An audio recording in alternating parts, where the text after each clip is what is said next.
Hey everyone, I thought it would be a fun video to show you how I'm setting up this Etchrlab cute little travel palette that is porcelain and really heavy for a travel palette, but super cute. So it comes in, there's this version, let's zoom in a bit. This is the 19 pan version. The one that they came out first was 30 something, and it was the same size, 3-inch diameter, and I just thought, you know, it was just too tiny. But the 19 wells looked like a good, like it could be a cute product. And I love painting or using a porcelain palette, so I decided to try it. And this is, in theory, you could also fill this, and I read someone said she bought like a couple of these. I think, you know, if you really love it and you really want to paint on porcelain also when you're traveling, then it's a really good idea to just have two. But I really want this for mixing, so I'm going to resist all of my I want to have all the colors all the time tendencies and try to just fill it with 19th. And I've decided, I was sitting here just looking around a little bit and decided not to obsess too much about it, which is a tendency of mine. So I decided to kind of make things easier for me. Since this is a travel palette, I don't know how much I'll be using it, you know, here at home.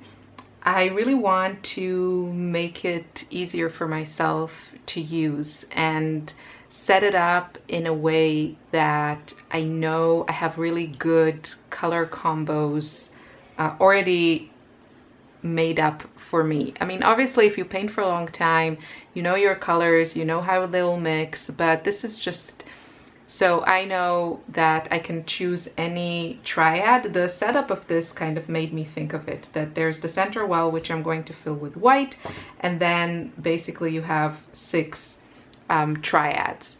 So that's how I went about, and I don't want to think too much about it. These are so tiny. I think, you know, worst case, I can put it here and just paint with it until I run out of a color. And it was really hard to pick. What I did pay attention to, I didn't pick any watercolors with honey. I don't want this to get sticky, so no engrams, no sennelier for me here. And I think all of the colors that I chose, I tried to pick colors that were interesting to begin with, so that I don't have to work a lot to mix them to make them interesting. So I'll just start squeezing and tell you how I organized things. I'll start with the white. This is Rembrandt Opaque White. The pigment is PW6, and white was like a big no-no for me for a long time. A lot of watercolor artists say you shouldn't use it. The paper is the white, but I find it to be invaluable addition to my palette, and I just love to make kind of pastel colors. So let's start with the first triad. I'm going to use Lunar Earth, and I have it all arranged here. And hopefully I also tried to make the other, like every triad, I tried to set it up in a way that also it makes interesting mixes with the colors right next to it, or just mixes that I personally really like. So Lunar Earth, and I'll show you. I do want to fill this up. There's not a lot of space, and I would prefer to just have it full.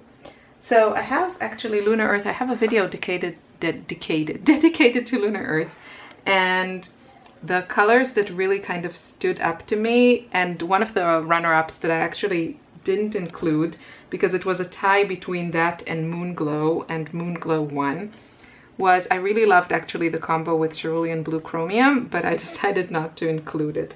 So instead I am putting it with Moon Glow. I just love the purples that it makes, and Cobalt Violet, which I thought these were just magical.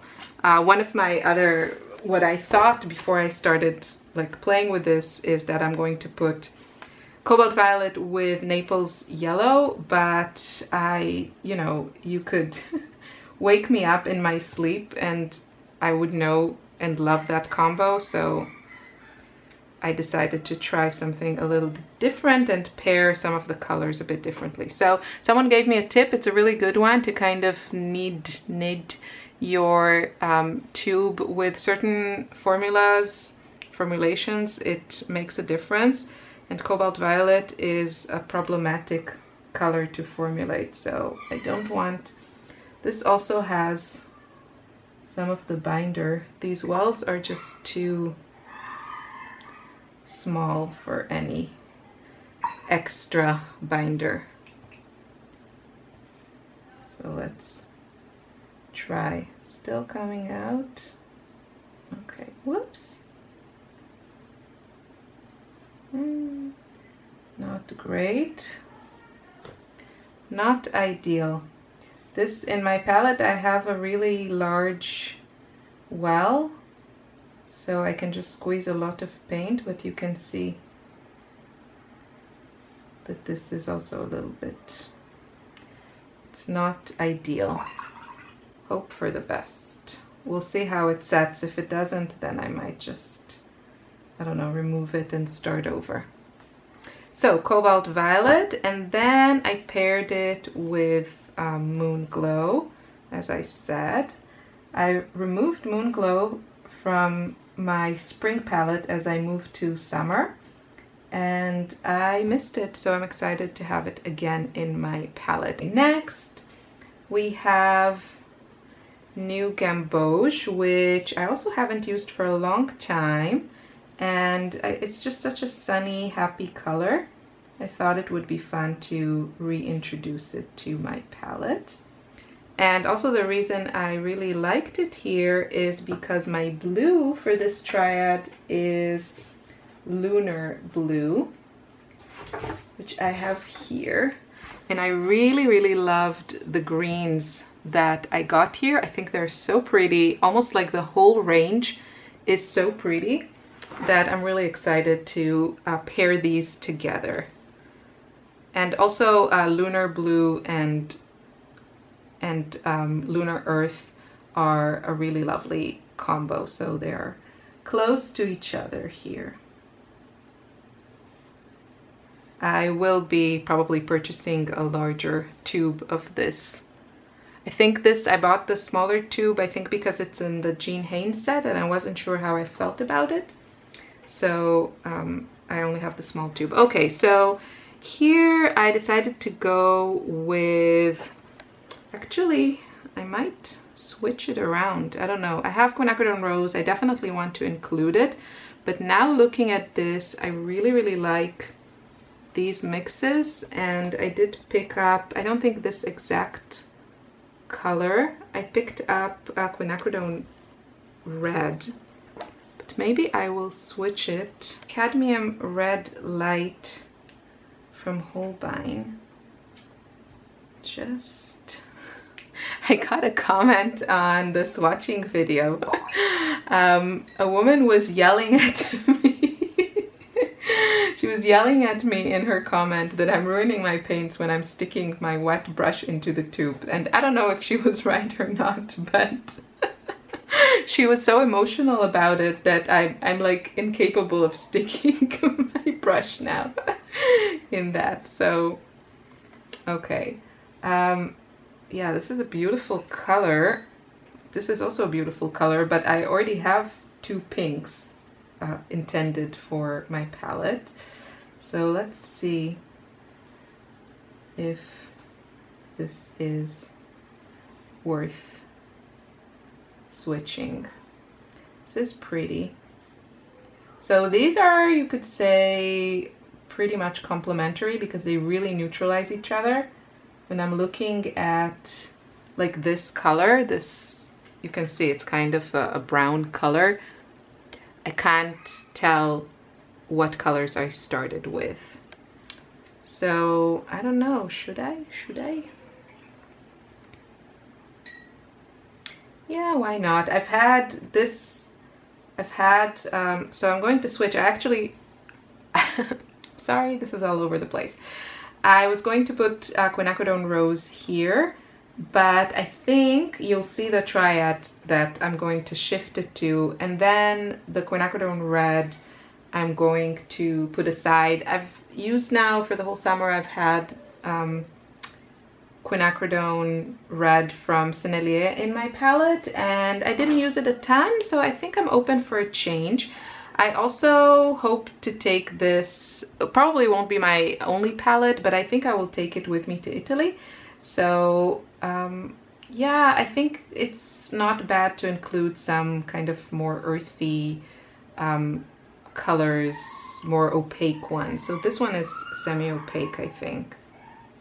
You know, it's a cadmium, it's pretty intense color. Okay, so I'll leave it out.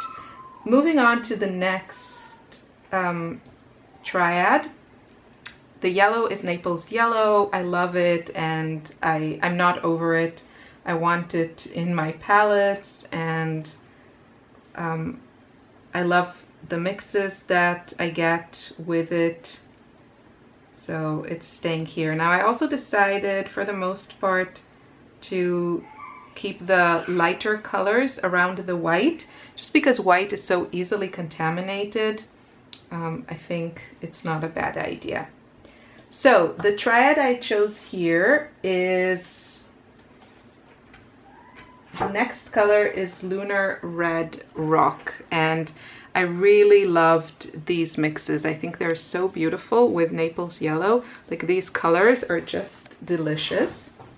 So I thought it would be good together. Now, I know it might disturb me when it's done, that it's not like in rainbow order or anything, but I really wanted to make it easier for myself so that I organize it with these fantastic mixes that just, you know, two colors are so interesting.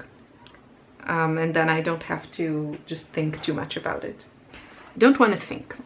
So, and then I thought this was such a beautiful combo with Ultramarine Blue. I have to have Ultramarine Blue. I have to say it's also so pretty with the cerulean blue chromium, but yeah, it's just, I didn't know what other color to bump for that blue. So if I love this and I see that I use it all the time, I'm just gonna get another one and then add some more colors. This is my current favorite French ultramarine. It has a beautiful like shade to it, granulates, and the price is right. So this is the Rembrandt one. Now let's move on to the next one, and I really wanted to include lavender. I love lavender, such a beautiful color, and I'm using the Daniel Smith version, but there are a few other more affordable options which I talk about in my dupes video. And here I kind of, this I think was the last triad. You see, I don't really have like a yellow or something similar to that. It was just like the leftover shades, so it's not completely thought through, I guess. Undersea green, I really fell in love with this green, and since I do plan on taking this with me traveling, I think it's not, you know, doing some nature inspired paintings, I think having a nice green is not a bad idea. Cobalt teal blue, I haven't met a cobalt teal I didn't love. This one is the Daniel Smith one. I was gonna say I picked it because the formulation is good and it doesn't, you know, I didn't want to take my gram, but you can see that this one is also full of binder. The cobalts are just problematic. Cobalts are not easy, and of course they are my favorite. How typical.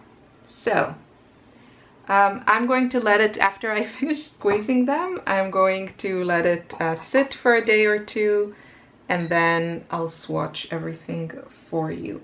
So the next triad is Buff Titanium, which I also really enjoy, and I think for cityscapes and landscapes. What is going on? Why is everything separating on me? Don't. Stop it. You're making yourselves look bad on TV, on YouTube. I don't know. Whoopsie, the camera cut me. I don't know when. I'm out of my beloved quinacridone rose. I haven't been able to find the exact tone of this color. Other brands, they call their shade quinacridone rose, but it's not as nice as the Daniel Smith one. So I might, instead of just keep trying and buying tubes I'm not happy with, I might just shell out the money and buy a large tube of the quinacridone rose.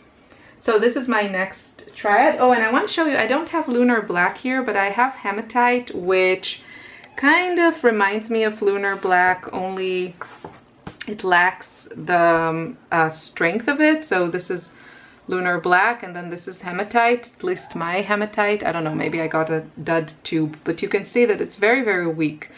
And I do want, I would rather just water down the Lunar Black. But what I really liked, I liked these mixes. I think they're interesting, and yeah, this will be kind of my dusk pink. And then with the buff titanium, I really love these kind of really, really interesting neutrals. So that's why I decided to go with them. And then the last one is a really good go-to triad. So I have Nickel Azo Yellow. I thought about including quinacridone Gold, but what can I say? I love Nickel Azo Yellow. It's such a pushy color, which comes really handy sometimes. It just pushes everything aside. And with it, this is really a combo that I enjoyed painting with in my Fabriano sketchbook. Cascade Green and Bright Rose. Such a great combo. So I'm just thinking where to put which one. But as I said, I want to keep them in a way that the mixes are interesting. So I'm going to put Cascade Green next to Quin Rose. That's also a good combo. And Bright Rose next to Ultramarine Blue and Naples Yellow. Yeah, Bright Rose is one of my ride or die colors, and I still haven't fallen out of love with it. So that is it.